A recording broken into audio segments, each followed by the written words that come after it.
ఒక sister comment చేశారు, vegetable pulao మీ స్టైల్లో ఎలా చేయాలో చూపించండి అక్క అని. దానికోసం ఆయిల్ 4 టేబుల్ స్పూన్, ఈ 1 స్పూన్, ఆ తర్వాత హోల్ గరం మసాలా స్పైసెస్, జీలకర్ర, లవంగా, ఇలాచీ, పట్టా వేసుకొని ఆ తర్వాత ఆనియన్స్ వేసేసుకోవాలి. మీడియం సైజ్ ఆనియన్, పచ్చిమిర్చి వేసుకొని బాగా ఫ్రై చేసుకోవాలి. దీన్ని గోల్డెన్ బ్రౌన్ కలర్ వచ్చేంత వరకు ఫ్రై చేసేసుకోవాలి. గోల్డెన్ బ్రౌన్ కలర్ వచ్చిన తర్వాతనే మనము దీంట్లో అల్లం వెల్లుల్లి పేస్ట్ వేయాలి. ఇప్పుడే మనకి టేస్ట్ అనేది బాగుంటుంది. అల్లం వెల్లుల్లి పేస్ట్ ఫ్రెష్ది వేసుకుని స్పూన్ వేసుకున్నాను. దీన్ని కూడా బాగా ఫ్రై అవ్వాలి, గోల్డెన్ బ్రౌన్ కలర్ వరకు రావాలి. అలా ఎట్లా అంటే కింద అడుగంటుతూ ఉంటుంది.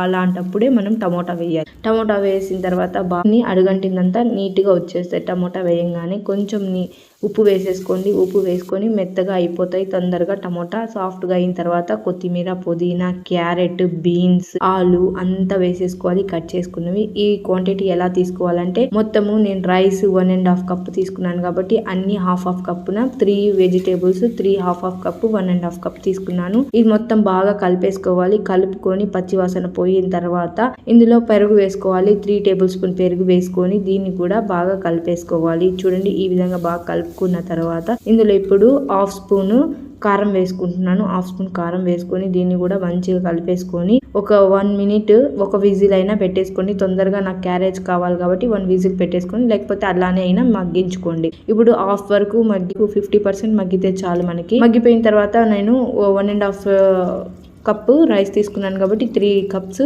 వాటర్ తీసుకున్నాను. ఇంకొంచెం టేస్ట్కి సరిపడా ఉప్పు వేసేసుకొని ఇలా తెల్లనివ్వాలి. బాగా బాయిల్ అయిన తర్వాత ఇందులో రైస్ అనేది మనము హాఫ్ అన్ అవర్ ముందే నానబెట్టి పెట్టుకున్నాను, అది కూడా వేసేసుకోవాలి. వేసేసుకొని మనం ఏం లేదు 3 విజిల్స్ వచ్చే వరకు మనం విజిల్ పెట్టేసుకోవాలి. బాగా కలుపుకొని ఒకసారి విజిల్ పెట్టేసుకోండి. విజిల్ మొత్తము బాగా విజిల్ అంతా వెళ్ళిపోయిన తర్వాత మనము దీన్ని ఓపెన్ చేసి చూడాలి.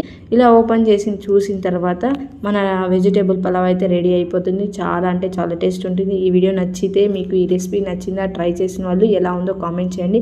ఇంత వీడియో చూసారా అయితే మీకు నచ్చే ఉంటుంది. ఒక లైక్ వేసుకోండి. ఆ తర్వాత నన్ను ఫాలో అవ్వడానికి సబ్స్క్రైబ్ చేసుకోవడం మర్చిపోకండి.